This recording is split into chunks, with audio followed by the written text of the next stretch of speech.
Quelle différence il y a entre être gouverné par la lettre et être gouverné par l'esprit? Nous pouvons avoir le livre, posséder toute la lettre et peut-être constamment s'écrier à la loi et au témoignage. On peut devenir ainsi très légal, vérifiant sans cesse la lettre.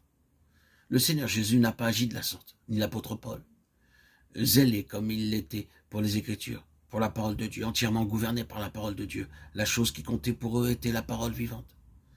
Notre Seigneur Jésus disait, « Les paroles que je vous ai dites sont esprit et vie. La chair ne sert à rien. » Jean 6, 63. Nous pouvons tuer avec la lettre, nous pouvons tuer avec la parole en tant que parole. Nous désirons assurément être délivrés de traiter les Écritures en tant que mots, en tant que lettres, et désirons être introduits là où il s'agit de l'esprit dans la parole, donnant la vie. Quelle différence il y a entre ces deux domaines? L'un conduit à rien de moins que la mort, la paralysie, à produire un froid glacial et à tout flétrir.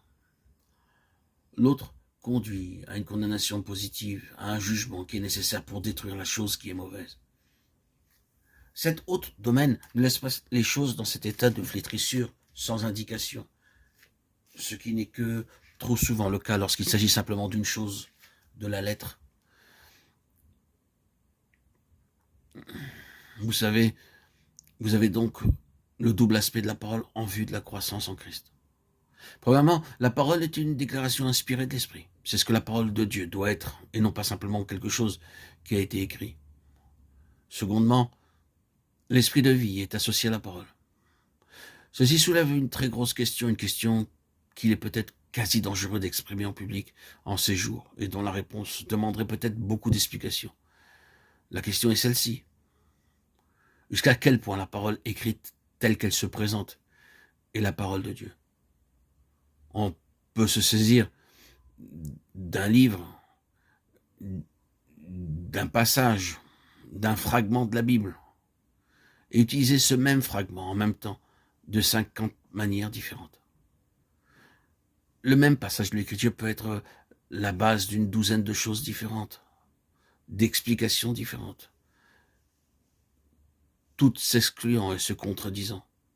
Il y a tellement de commentaires différents sur des fragments qui sont les mêmes. Laquelle de ces 12 choses, de ces 50 manières est la parole de Dieu? Laquelle de ces commentaires est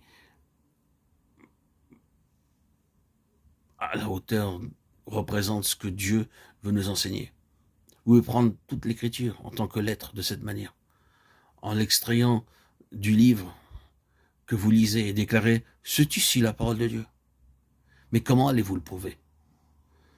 Toutes ces différentes personnes prenant la parole de Dieu et obtiennent un sens différent avec un résultat différent, agissent d'une manière différente et justifient une voie différente.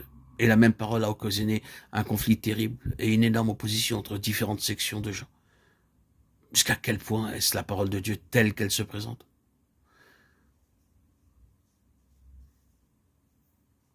Mon point de vue est le suivant. Je crois que quelque chose de plus est nécessaire pour faire de la lettre la parole de Dieu en vérité, en plénitude. Et c'est l'esprit de vie en elle. Cet esprit de vie doit lui-même utiliser et appliquer cette parole pour faire d'elle la parole de Dieu. Je ne crois pas que vous pouvez obtenir quelques résultats divins en citant simplement l'Écriture en tant que telle. Le Saint-Esprit doit pénétrer cette parole, s'exprimer lui-même comme y étant inclus, et la rendre vivante avant que vous obteniez le résultat divin, étant donné l'objet en vue. Un homme céleste vivant n'est pas produit par de simples paroles, même s'il s'agit de paroles de l'Écriture.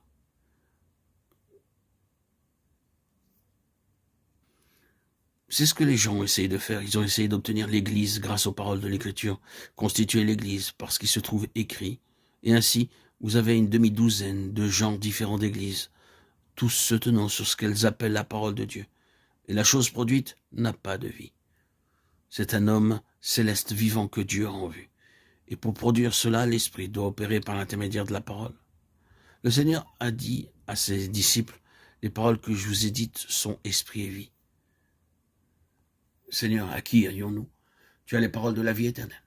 De la part de Pierre, celui qui a prononcé ces dernières paroles, c'était une parole de discrimination. Les scribes et les pharisiens avaient les Écritures.